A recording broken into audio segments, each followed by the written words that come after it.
구독, 알림 설정까지 부탁드립니다. 오늘도 우리 사는 이야기 찾아주셔서 감사합니다. 사연자분이 보내주신 이야기 시작해볼게요. 안녕하세요. 평범한 30대 초반의 남자입니다. 저에게는 정말 못난 아버지가 있습니다.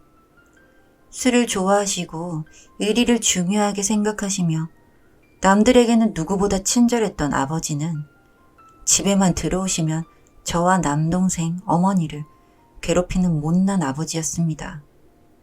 그렇게 제가 중학교를 졸업할 무렵까지 아버지의 폭언과 폭력 속에서 자랐고 참다 못한 어머니는 결국 이혼을 하셨습니다. 그 뒤로는 생계는 어려웠지만 그 어느 가족보다 똘똘 뭉쳐 잘 살아왔습니다. 대학을 졸업하고 직장을 잡고 결혼할 여자를 만나게 되기까지 한 번도 아버지와 연락은 한 적이 없습니다. 보고 싶다는 연락을 아버지에게서 받기는 했지만 그때 그 트라우마가 되살아날 것만 같고 아버지를 만나는 게 어머니에게 나쁜 짓을 하는 것만 같아 얼굴로 보지 않고 살다가 아내를 어머니께 보여드린 날 처음으로 어머니는 아버지 이야기를 꺼내셨습니다. 그래도 부모고 아버지가 없었으면 너도 없는 건데 아주 모른 채 살 수는 없지 않겠냐며 그래도 결혼이라는 중대사를 알리기는 하라고 말씀하셨습니다. 정말 15년 만에 처음으로 아버지에게 먼저 연락을 했습니다. 결혼할 여자가 생겼고 곧 식을 올리겠다는 말을 했고 아버지께서는 며느리가 될 사람 얼굴만이라도 보자며 저희를 찾으셨습니다. 설마 이제는 그때 그 성격이 바뀌셨겠지. 아들이 결혼할 사람인데 이상한 말씀은 하시지 않겠지란 생각으로 아내와 함께 아버지를 만나게 되었습니다.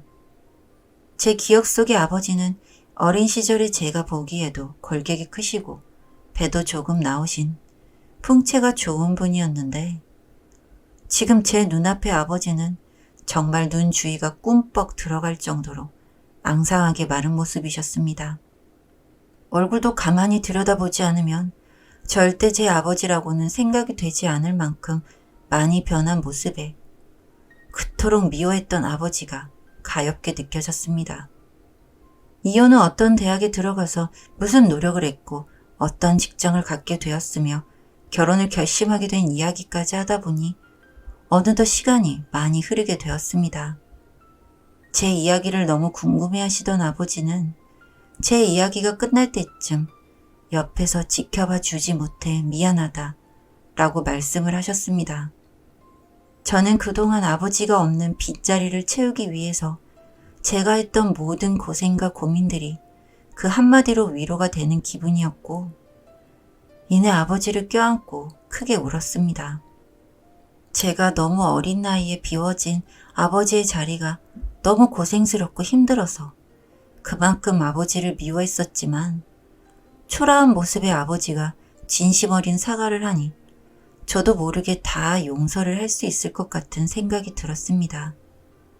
물론 어머니에게 허락을 받아야 하겠지만 제 결혼식에 아버지가 오셨으면 좋겠다는 말을 하고는 첫 만남이 끝났습니다. 그 이후로 결혼 준비를 하면서 개인적으로 아버지를 몇 번 더 만나게 되면서 첫 만남 때는 몰랐던 아버지의 상황을 조금 알게 되었습니다.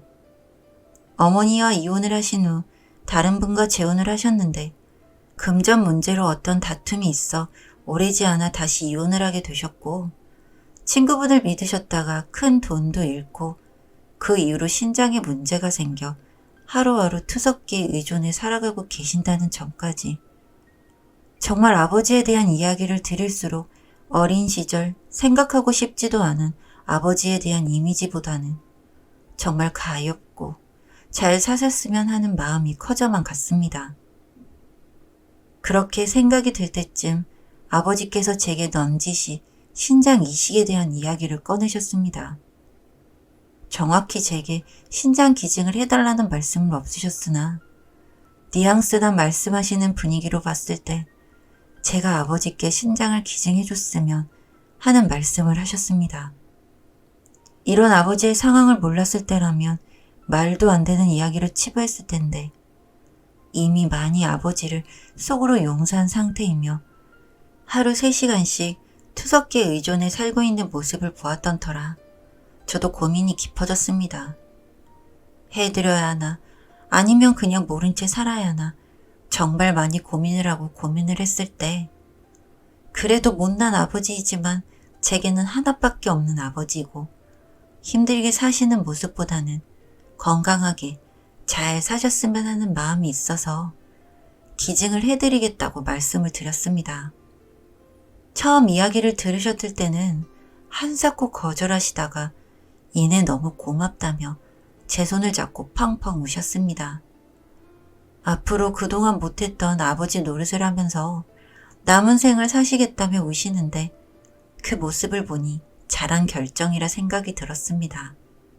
며칠 후에 병원에 들려 이식을 위한 다양한 검사들을 받았고 친자 관계라도 조직이 안 맞을 수가 있다는 이야기도 들었지만 다행히도 거부 반응 없이 잘 맞다는 결과를 들었습니다. 결혼식 전 입원 기간까지 고려해 날짜를 잡고 수술을 기다리던 중에 아버지께 신장을 이식해준다는 사실을 아내에게 들키게 되었습니다. 아내는 한사코 반대했습니다. 제 어린 시절의 과거를 알고 무엇보다 신장 이식은 작은 수술도 아니고 후유증도 생길 수가 있는데 그런 결정을 어떻게 쉽게 할 수 있느냐며 저를 몰아세웠습니다. 그래도 결정에 번복이 없으니 아내는 이 사실을 저희 어머니에게 알렸습니다. 어머니께서는 노발대발 하셨습니다. 그 사람이 어떤 사람인데 네 신장을 내어주려고 하냐며 효도를 하고 싶으면 다른 방법으로 할 수 있는 건데 수술까지 네가 왜 받냐고 엄청 크게 화를 내셨습니다. 만약 수술을 하게 되면 평생 너를 안 보고 살 거라는 어머니의 말을 더 이상 묵살할 수가 없어 수술을 받기 2주 전 아버지에게 현재 상황을 솔직하게 이야기 드렸습니다. 정말 좋은 마음으로 아버지에게 도움이 되고 싶었는데 집안의 반대가 너무 심해서 일이 어려울 것 같다라고 신장 기증자를 같이 찾아보고 그 기간 동안 아버지를 잘 모시겠다고 말씀을 드렸습니다. 그 이야기를 들으시고는 아버지 눈빛이 바뀌었습니다. 결정을 번복한 게 제가 물론 큰 잘못을 한 것이지만 그렇다고 해도 아버지가 제게 애비를 갖고 노는 거냐, 사람 목숨이 너한테는 그렇게 가볍냐, 아들한테 콩팥 하나 받는 게 뭐 그리 잘못이냐, 옛날에 애비가 니네들한테 해코지했다고 지금 복수하는 거냐 며 막말을 퍼부으셨습니다. 저는 그런 아버지의 모습을 보고 몹시 당황했습니다. 그 전까지는 예전의 모습은 기억이 나지 않을 만큼 초라하고 약해진 모습이었는데 지금 제 앞에서 막말을 퍼부으시는 아버지의 모습은 어릴 적 트라우마가 떠오를 만큼 몹시 격양되고 무서운 모습이셨습니다. 저는 어린 날 작은 방에서 혼나던 그때 그 일이 떠올라 가슴이 두근두근거리고 땀이 나 다음에 다시 이야기를 하자며 자리를 빠져나왔습니다. 그러고는 한참 동안 손발이 떨리고 가슴이 진정이 되지 않았습니다. 그날 이후로 제게 하루에도 몇 통씩이나 전화가 아버지께 왔습니다. 처음에는 천천히 지금 상황을 어머니에게 설명하고 이해를 시키면 되지 않겠냐 라며 달래듯 전화도 왔다가 당장 수술 받으러 가자며 네가 꾸물거리다가 내가 죽게 생겼다며 호통도 치시고 종잡을 수 없을 만큼 감정 기복이 심하셨습니다. 일주일을 그렇게 전화에 시달리다가 결국 아버지께 죄송하다고 신장 기증은 어려울 것 같고 앞으로 예전처럼 서로 연락하지 않고 지냈으면 좋겠다고 말씀을 드리고 연락을 끊었습니다. 통화도 차단하고 혹여나 제가 사는 곳을 알까봐 제가 드렸던 말 중에 무슨 문제가 될 만한 게 있는지 곰곰이 생각도 해보았습니다. 다행히 제 개인정보에 대해서는 말씀드린 게 없어 앞으로 남은 저의 결혼식만 생각하기로 했습니다. 그렇게 결혼식을 3일 앞둔 어느 날 사고가 터지게 되었습니다. 신호를 건너다 낯선 차에 치이게 되었는데 차에서 건장한 남자 2명이 내리더니 쓰러져 있는 저를 차에 태우려고 했습니다. 사고가 생각보다 크게 나지 않아 정신은 또렷했던 저는 이 사람들에게 끌려가면 큰일 날 것만 같아 골목길에서 소리를 질렀습니다. 절대 안 끌려가려고 신호등을 붙잡고 매달려 있었고 2명의 남자들은 저를 끌고 가려 용을 쓰는 상황이 벌어졌습니다. 다행히 제 고함 소리를 들은 아주머니 한 분이 다가오자 그 남자들은 도망을 갔고 추후에 경찰에 방금 있었던 일을 신고했습니다. CCTV가 없던 곳이라 범인을 잡기까지 오랜 시간이 걸렸지만 제가 봐두었던 차 번호와 근처 주차되어 있던 차들의 블랙박스 영상을 얻게 되면서 범인을 잡게 되었고 조사를 통해 알게 된 내용은 저희 아버지의 사주를 통해 이러한 일이 벌어졌다고 알게 되었습니다. 경찰서에서 만난 아버지에게 자초지종을 듣기론 신장기증이 물거품이 되자 사람을 시켜 저를 데려오라고 했다고 합니다. 정말이지 어이가 없는 상황에 소름이 끼치고 진절머리가 났습니다.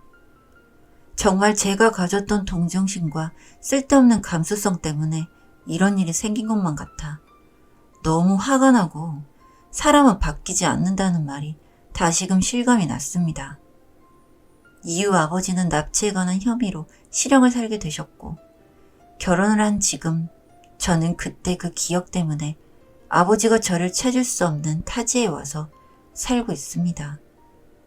아버지란 사람에게 2번이나 버림받은 제 마음의 상처는 치유될 수 있을까요? 사연은 여기까지였고요. 우리 사는 이야기 시청해주셔서 감사합니다.